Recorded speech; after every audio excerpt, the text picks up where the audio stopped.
What is up, everyone? How you doing tonight? My name is Nathan, and welcome to the Umbrella Fight. It's a solo podcast today. It's late as shit. Oh my god. What a day. Long ass day. I got to go to Santa's Wonderland. That was fun. Lots of Christmas lights. Got some hot chocolate. A hayride. It was nuts. As usual.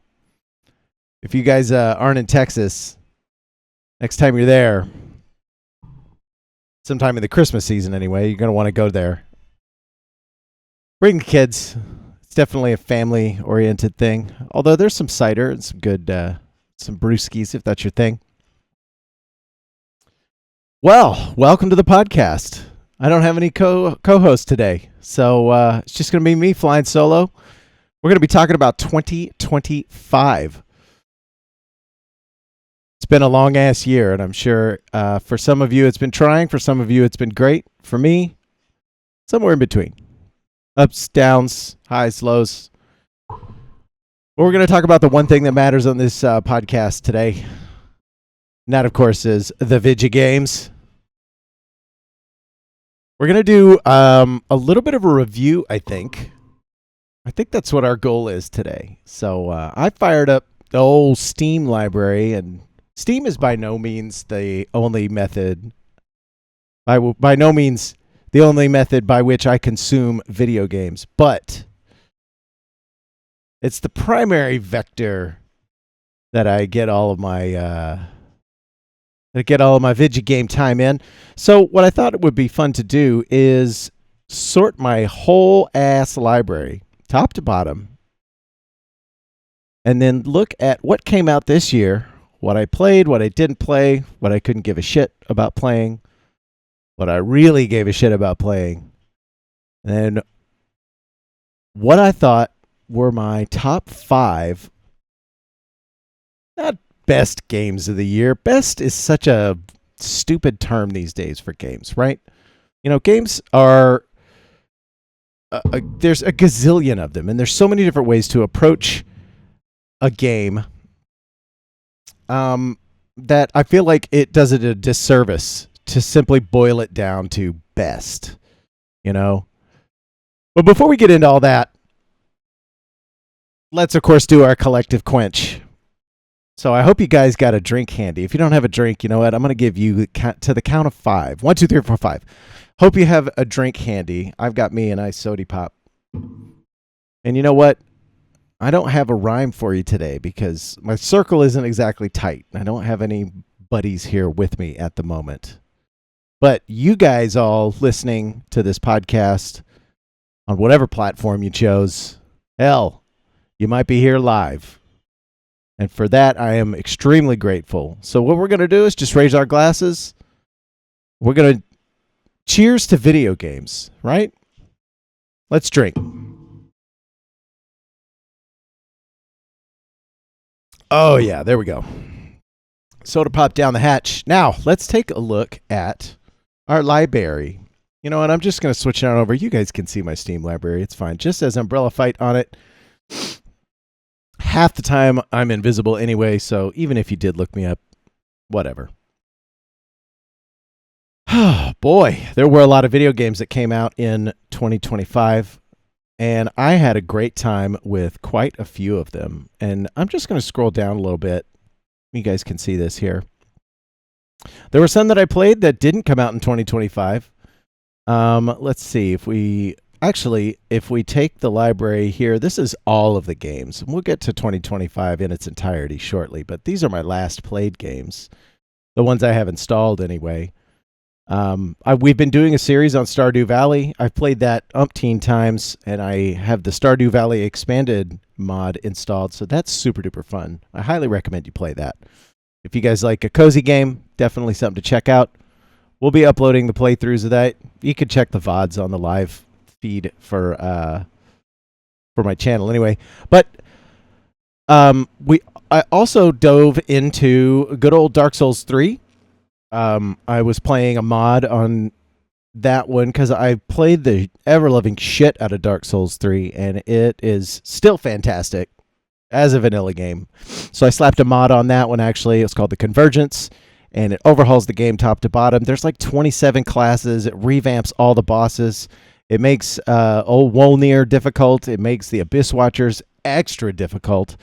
Lots of magic, lots of cool stuff that you haven't seen before. So if you guys haven't played Dark Souls 3 The Convergence, it's super easy to install. Check it out. Go to nexusmods.com, search that up. It's freaking rad. Highly recommend it. What else do we play that's old games? I played like 2 seconds of State of Decay 2 and forgot that I already whooped the shit out of that game too. So yeah, a little bit of that there. I checked out Five Nights at Freddy's during our Umbrella Fright stream. That whole Halloween stream is up on the YouTube channel if you guys want to check that out. Lots of great scares there. Cyberpunk didn't quite make it to the rotation. Neither did Pizza Tower. A buddy of mine, John, you know him. John recommended Cyberpunk. We'll get to that probably in 2026 because it's definitely something I want to check out. Pizza Tower, that's rad. I love Pizza Tower. My kids love Pizza Tower. I'm going to play through that. They definitely recommended I play through that. If you guys like Wario Land, you can check that out. And then, there was just a little bit here and there. Half-Life. Something called Handshakes. That's a puzzle game. It's pretty cool. Magic Archery. That was freaking sweet. So, yeah, a lot of old games I played in 2025. But let's check out all games in 2025 that I did play. And we'll see, I'm just going to talk a little bit about them, see what I thought. Oh, I also have to mention Mouthwashing. Mouthwashing was fucking awesome. It was a crazy game. There is a full playthrough on the channel. You should definitely check it out. It is a weird story. I do some voice acting for the characters on that stream, which is hilarious because, I got to give one guy a New York accent. That was fun. So, yeah, check that one out. Tactical Breach Wizards, also good for 2024.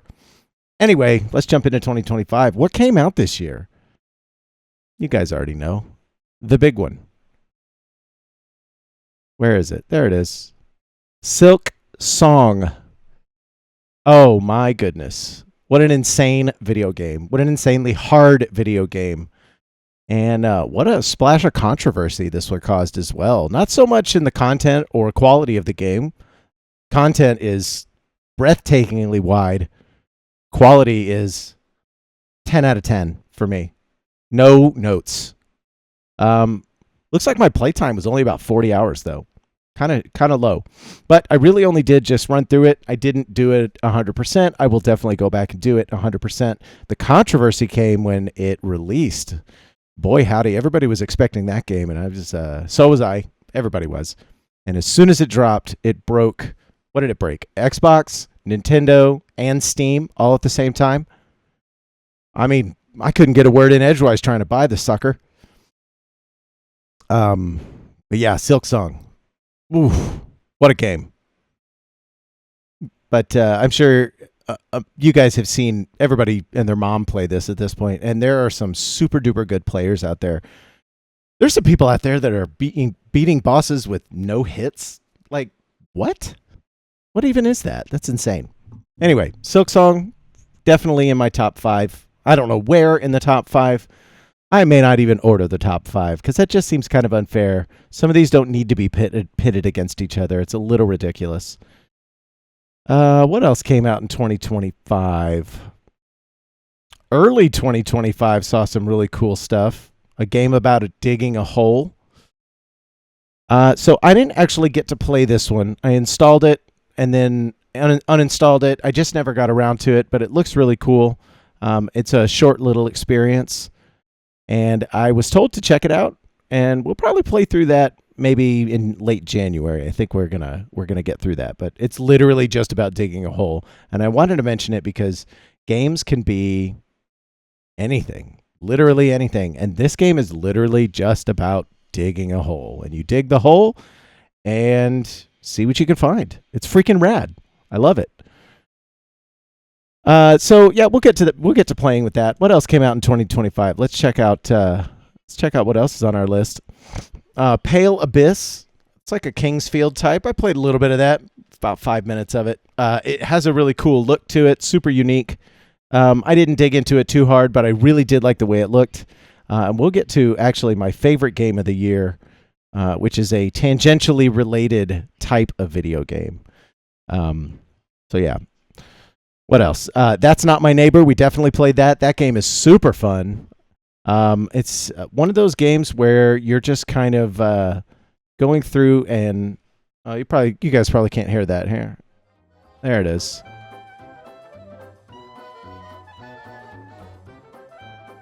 Yeah. That's a good soundtrack right there. Anyway, you're trying to let people in or to this apartment complex, and sometimes they're your neighbors and sometimes they're not. Sometimes they're really not your neighbors. So you got to check documents. It's sort of like Papers, Please, but with a good fun horror cartoon twist to it. I had a great time playing that one. It was super cool. That's Not My Neighbor. And I really like the title of it. That's Not My Neighbor. It's so straightforward. I didn't get any jump scares out of it per se, but I definitely had a fun time playing with it. One of my streamer buddies, Everett Loves Food, he joined me on that one. That was super fun. What else came out? Schedule 1. Oh, man. What a splash Schedule 1 made. What an excellent game. And one guy, too, Schedule 1 is the drug dealing game that everybody wanted. Everybody has always been looking for the game, what deals drugs. I mean, look at this. Oh, yeah. The soundtrack is a freaking banger, too.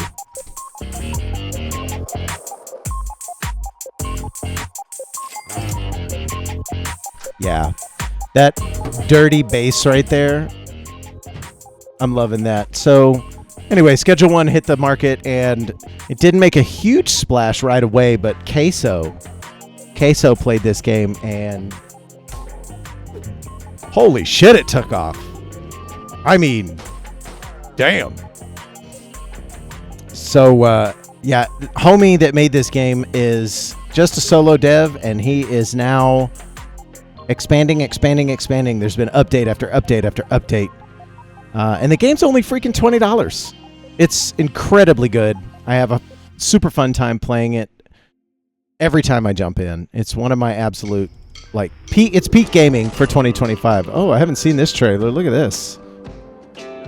I didn't watch any of the promo material. I just got told to play it. So, there you are, planting your drugs, clipping your drugs, bagging your drugs. There's Uncle Nelson. Oh, yeah. Fun fact, my brother's name is Nelson, and he goes by Uncle Nelson, so I always thought that was a funny thing. Anyway, I would really love to see where this game is in a year, 2, 3 from now. Because it's had a lot of stuff tacked on. The town has expanded. There's a whole sewer system now. And I just know that in 5 years, this game is going to be legendary. When it came out, there was a lot of talk about $70 games around that time. Can you just take a second and think about that? $70. The audacity. The unmitigated audacity of these people to make this subpar experience and then expect you to shell out $70 of your hard-earned money for it. Oh, I don't know about all that. Come on, guys. Y'all need your heads checked. And, of course, this is to say nothing of Battlefield 6 with its $70 price tag. I'm not going to throw them completely under the bus, but there were definitely some things that came out that were pushing the $70 bracket. And Nintendo even had, I think, what game was it? It was Mario Kart World that was supposed to be $80. Come the fuck on. Come on. They had such pushback, they lowered the price to $70 for Super Mario Kart World. Super Mario. Oh, what a mess. And then Schedule 1 comes along and says, nope, we can do it for $20. And we can do it better and more fun. We can give you what you want to play for a reasonable price. And here we are. We have the drug dealing game that we've always wanted. And it's only getting better as time goes on. Schedule 1, I mean, I played 250 hours. Look at it, 254.7 hours. That is absurd. And I think about 60 of those hours were in a single week. I just couldn't put it down. It's, do I call it number one game of the year? I don't know. I truly don't know. It's definitely up there. So let's back up real quick into this library here. There were some really good demos that hit. Replicube, Absalom, nice little fighting game. That one's super cool. Let's see, what else? Dice a Million. That's going to be coming up at some point. Super neat. We also got to play some super fun stuff. You know what? Let's go into our library here. Put on some music. Chill in the background here. Whoa. Yeah. All right.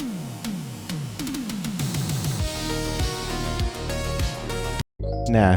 There we go.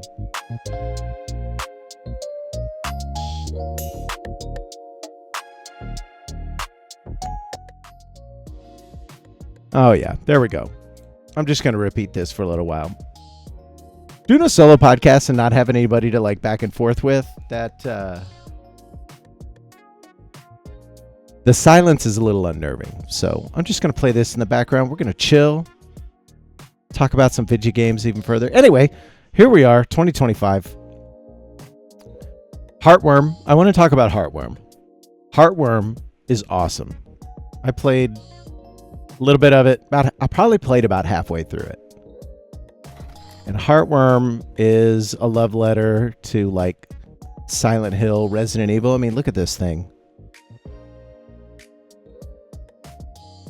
Oh yeah, no, I'm into it.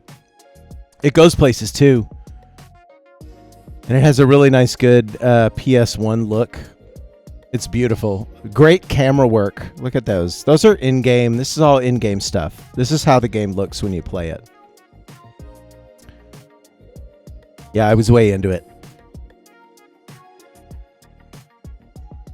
Heartworm was a little harder than I had imagined. And you don't get a gun, you get a camera. So that's unique. Very cool. Love to see that. Love to see a unique battle mechanic in a game. Something that I didn't get to play, this split game right here. I'm going to get to that. We're going to play that at some point. Heretic and Hexen.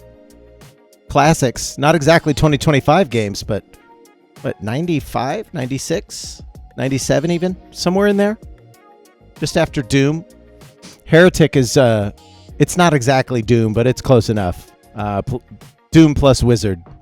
And then Hexen is like Battle Mage stuff. So, you know, great remasters. Came out with some really good stuff. They've had some updates come out for it. It's pretty freaking sweet.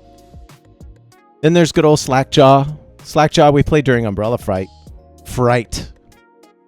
Slackjaw was crazy. Slackjaw was a escape room-ish kind of type thing.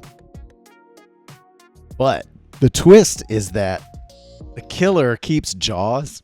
Oh, excuse me. Keeps the jaws of his victims, and it's a true story. And the killer was never caught. What? The killer is still out there, the Slackjaw killer. So I hope that that's just a gimmick. Because if it's real, I'm not going anywhere near that place anytime soon. That region of the United States. No thanks. Of course, we already talked about Silksong. Silksong's amazing. I'm gonna shout that one out again. It's freaking fantastic. I had a blast playing that. One of my other favorites was this guy right here. Holy shit! Oh my god, this. Yeah, look at this. I'm just gonna.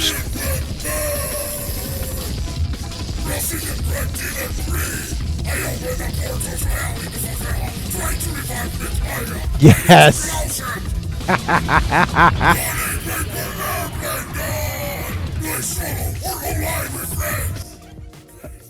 Oh my god. This game, Brazilian Drug Dealer 3, I opened a portal to hell in the favela trying to revive Mint Aya. I need to close it.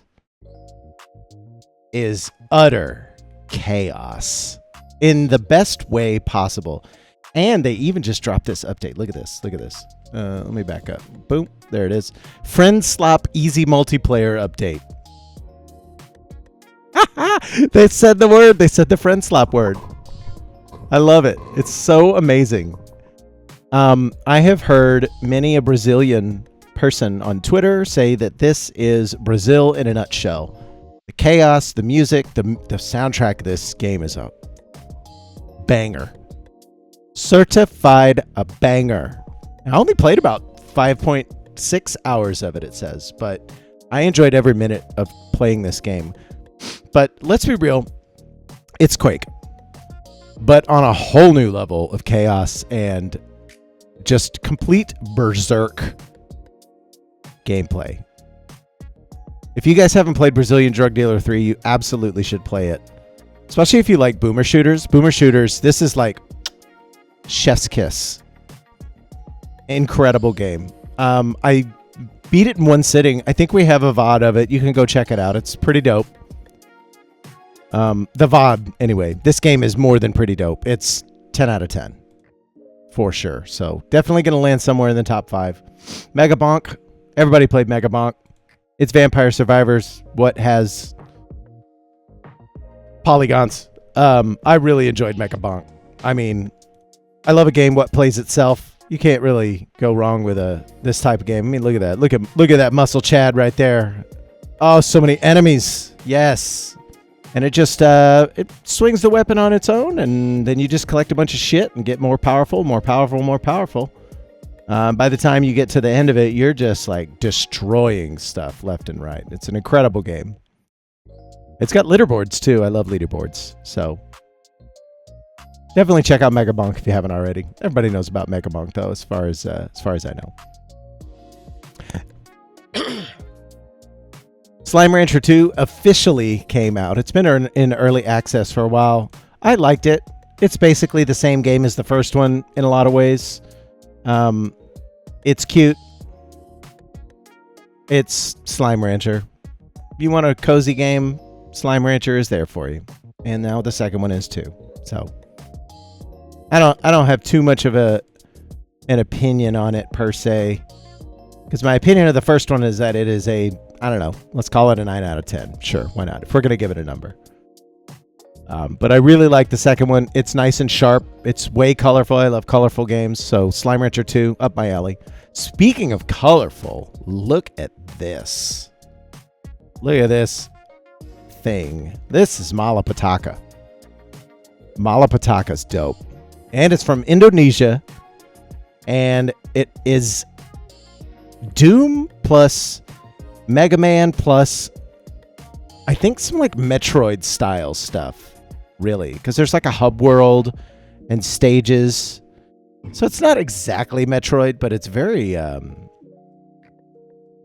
it's got that hub world vibe to it, which I like. The action is really, really good, and I just love all these character designs. They're very classic Mega Man to me, and so many colors. Oh my god. Oh, there's a horde mode now. So that's cool. I haven't played that. I'm going to have to go check that out. Yeah, Malapetaka is something you should definitely give a whirl. It's not free, but I think it's only like, what? Well, it says $11.99 right now. Winter sale's on, by the way. If you guys are on Steam, winter sale's on. You should check it out. Malapetaka is worth your $12. Easy. Easy worth your $12. What else? Clover Pit. Yeah. Clover Pit's fucking awesome. If you guys like Balatro, look at this. Oh, hell yeah. We're stuck in this room. Let's go gambling. Oh my God. I love Clover Pit. It is unhinged. Much like Balatro, you get like you got a gambling type thing. Balatro is poker. This is slots. And you got these little charms. You can get a certain amount of them. You try to get your multiplier working real good. Yeah, it's like 150 charms. Look at that. This game's awesome. It's so unhinged, and it's so easy to pick up and play and then quit. It picks up right back where you left off when you boot it up. So I really enjoyed this one. This is one I came back to over and over. And on the Steam sale, damn, it's only $8. Come on. You spend that on a cheeseburger. Clover Pit's worth your cheeseburger money. For sure. Check that shit out. It's awesome. Owl Lights.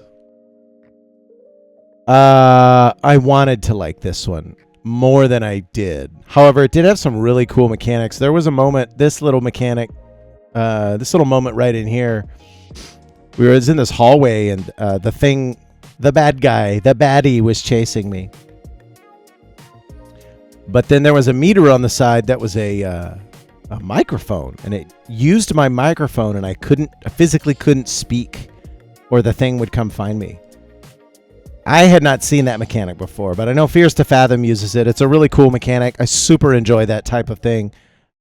Any kind of unique mechanic in a video game, I'm all about it. I'm here for it. I want to see something more than just shoot 'em ups, which is not to discount shoot 'em ups. I love shoots. I love two shoots, bad guys. But let's be real, it can get a little repetitive from time to time. So, yeah, Owl Lights was it was pretty good. Pretty good. Some sick Kingsfield type demos. I didn't get to play Lifeblood, but it looks pretty awesome. Let's check out this. Let's take a look at this demo. Look at this thing. Yeah. It's not exactly PS1, but it's not exactly, I don't know. Maybe this is a PlayStation 2 game from that never existed. Look at that. There you go. First person axe. And it looks really grim and dark. And I really think that I would probably like this if I get into it. So it's on my radar. I'm going to definitely play that one. What else came out? House of Necrosis was awesome. I enjoyed the shit out of that. House of Necrosis is Resident Evil, but what if turn-based, grid-based roguelike? Look at that. Look at that. Oh, that zombies didn't even stand a chance. Yeah, this is great. This I had a ton of fun with. And what's cool is you can just like stop moving and playing. It's even got a you died screen. So, is it a Souls-like? At least in that respect it is. House of Necrosis was dope. I had a great time. Look at that. That's very Final Fantasy right there, that effect. Yeah, check that one out. That one's worth your money. What? $10. There you go. I had a heyday with these indie games. Here's the Lacerator. Speaking of indie games, the Lacerator's freaking awesome. Look at this. It is a really unique survival horror game in which this guy Max is trying to get away from the Lacerator, and if you accidentally get one of your limbs chopped off, which is, you know, as in slashers you are wont to do, it will change how the game operates and what puzzles you can solve. For example, if you're crawling on the floor here, you won't be able to reach a switch that's up at the top of the wall or whatever, and then you have to go a different route. I really, really liked this one. It was so campy and so silly that, I mean, I couldn't help but love it. And I mean, look at that. This artwork right here is very much the 80s, you know? And I always love any kind of 80s horror camp. I'm here for that, for sure. Little Nightmares Enhanced Edition came out. It's Little Nightmares. Everybody likes Little Nightmares. It's a cool game. Think Inside plus Nightmares. I actually never got to play any Battlefield 6, John and Devin, so I'm going to abstain from levying an opinion on that. I'm sure it's great. It seems great. They had a great time with it. They still have a great time with it. So thumbs up for that. Darkenstein. Darkenstein, man. I had an awesome time with Darkenstein. We actually had the dev on our podcast. This was some weeks back. You could go check it out. I clearly marked it in the playlist so you guys can check it out. His name is Roi. There he is. This is Wolfenstein. Straight up. It's awesome. It's so good. I had a fun time playing it, and it's kind of hard. I'm not going to lie. It's tough. But it's worth the price of admission, which is free. So, I mean, come on. Go play this thing. Give him a like. Tell him it's good, because it is. Or don't. It's up to you. It's free after all. You could spend worse things. You could spend worse time playing something, anything else, for the price of free. But on top of that, this game's freaking awesome. I mean, who doesn't love shooting Nazis and awesome weapons, bunch of blood and guts? The final boss is completely absurd. There's a lot of absurdity in this game, and I'm here for it. So yeah, check it out. The hobo's dope. Cool character too. Funny character. Really ridiculous writing in that game. Shout outs to Roi. Roi, if you're listening, man, great work. It's incredible. I never got to play Escape the Backrooms. I'm kind of bummed out I didn't get to do that. Scarlet Harvest, that got thrown my way. I enjoyed it. It was a nice little haunted house jaunt. Could probably use a little optimization, but what are you going to do? Netbreak was okay. I wanted it to be better. There's a little too much juggling for it. The Salesman. Oh, man, The Salesman was awesome. It is about an hour long, and woof. Shit's bright. I love this character, too. The Salesman is hilarious. It addresses the issue of monotony, the issue of joblessness, the issue of corporations taking over everything, ads infesting everything we do. Because, I mean, who wants to mess with any of that shit? By the end of the game, everything is completely unhinged. So, yeah, check out The Salesman. It's like $5. So, it's freaking awesome. That one was actually in my top 5, too, believe it or not. I thoroughly enjoyed my time with it. Only spent about an hour playing it as well. It left a mark. Really enjoyed that one. And then, of course, there is the one that I've been playing the absolute most as of late, and is probably my game of the year.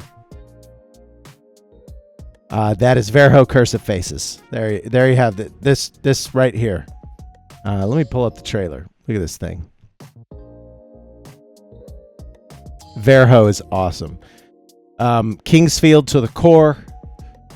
Low poly graphics.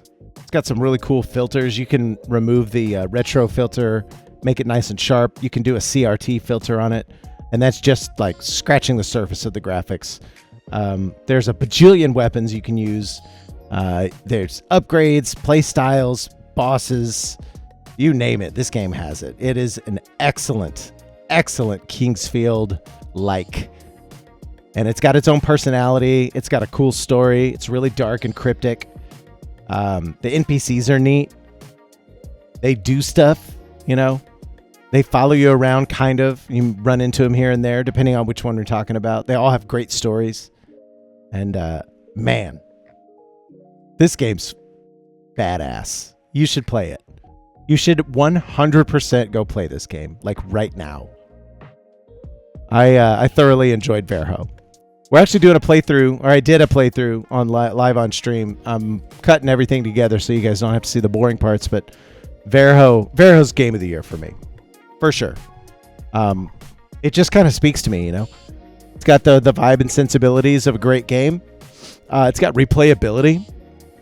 Actually, I can't even show you some of the stuff that I'm on the test branch right now, and I can't show you some of the stuff that's coming, but I can talk about that there will be a randomizer coming at some point, which you would know if you join the Discord, so it's not like a spoiler or anything. It's a randomizer. There is a New Game Plus that's going to happen at some point, I think pretty soon. So definitely check that out. Overall,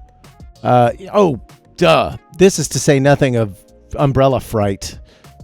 In which I went through 45 separate horror games in the month of October. It was awesome. It was a lot of fun, a lot of scares, a lot of jumps, lots of spookies. I really enjoyed doing Umbrella Fright. Probably the best one that I played, which was a surprise because it's an older game. I had a fun time playing Outlast. I accidentally played that on a Friday night. It was about 5 hours worth of playtime. The VOD's up, but unfortunately the microphone was overly sensitive at the time, so I hate technology sometimes, guys. It's just terrible. But yeah, 45 different horror games, most of which were little itch.io experiments. And those were definitely the scariest ones. No question. Oh, I've still got my collective quench up. Let's get rid of that. Anyway. There were some really, really scary things in those itch files. So check out the Umbrella Fright stuff if you want. Put something off onto the side. It's super, super good. I had a good time with it. Yeah, so 2025 was awesome. Banger year for games. We had some really, really good stuff come out. If I had to pick a top 5, Veriho's Game of the Year, Salesman's up there, Brazilian Drug Dealer 3, Silk Song, and I don't know, Schedule 1. There you go. There's your top 5. I mean, what is a top 5 these days? They're all fun in various ways. Veriho's just Game of the Year because that's what's on my radar right now. It's the one I had the most fun playing. A contender would have been Schedule 1. I have more hours than that, but there's something special about the dark fantasy setting that Veriho brings to the table that I thoroughly enjoyed. So, yeah. 2025 is going to be probably thought of in the future as one of those years. You know what I mean? Like 1996. It had so many great things come out and so many unique, interesting things come out. So many things come out that people were super looking forward to. Looking at you, Silk Song. And whatever you play in 2025, did play in 2025, I'm certain you at least had one, if not many, great times playing games throughout the year. We also got to see some great interviews this year for the podcast. That was a lot of fun. We had Roi on for the Darkenstein 3D interview. You should definitely check that out. And then we also had a guy named Eric come on for a game that's not out yet. And it will be coming out, I would say probably early 2026, but don't hold me to that because I don't know. It's called Lucid, another Metroidvania. And I use the word another loosely. It's not just another. It's got a unique spin on it. Celesteoidvania is what he calls it. What a thing, huh? Celesteoidvania. So a lot of good stuff coming out in 2026 that we're all looking forward to. I mean, I don't have to go down the list. You guys know. Yeah, so 2025 I thought was a really good banger year. It's going to go down in history. And all of the games that I mentioned, I would recommend you guys go check out yourself. Most of them are next to nothing, $10, $15, $20 here and there. And because of the nature of what I like to play, every time you guys pick up one of those games, it really helps out the developers probably way more than you know. And I can't recommend the ones that I've talked about enough, particularly Veriho and Schedule 1. You know, Veriho, if you want a really good, like, Dark Soulsian Kingsfield-like with a cool story and whatnot, definitely check that one out. And then Schedule 1 is good to play with friends, get silly and stupid, deal some drugs to some people, and kind of take over the little town that's in there. You'll definitely want to keep an eye on it too. There's some cool stuff coming out with it. I don't know that I really played a particularly bad game. No. Whoa. I take that back. I played a game this year called Seeking Evil, the Wendigo. Holy shit. That game was awful. And not for lack of trying, really. It was like incomplete. Which was super unfortunate because I bet it would have been fun had they really worked on it and just maybe don't release a game if you're not done with it, guys. Early access isn't your QA crew, okay? Early access is the game's ready for a vanilla playthrough that is acceptable.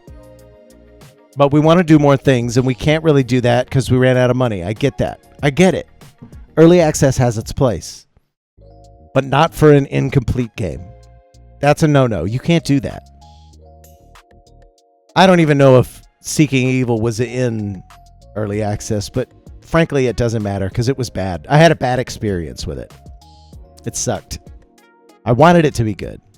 I wanted the Wendigo to come and get me, and got me it did, but meh, whatever. Could have been more going on with it. Is all I'm getting at. So anyway,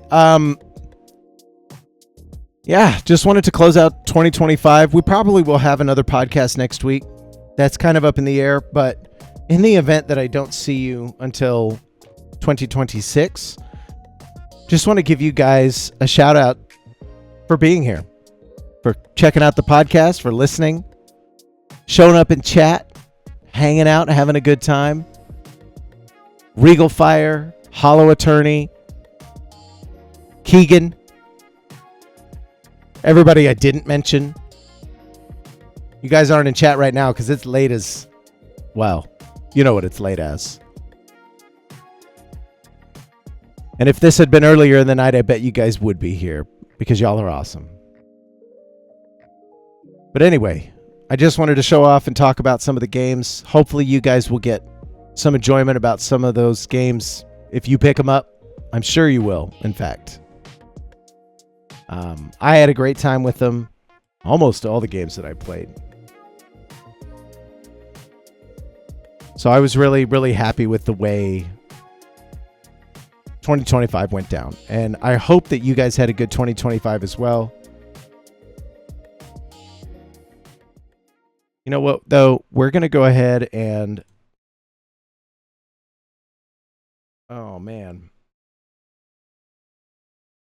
I think we're probably going to have to close the show out here. But, unfortunately, my little macro didn't kick off. So I didn't get to do the outro music. I wonder if I'll be able to figure this one out real quick. Yeah, let's...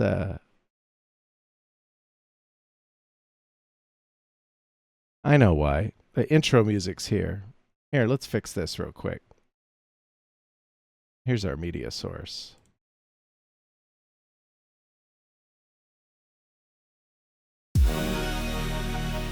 There it is.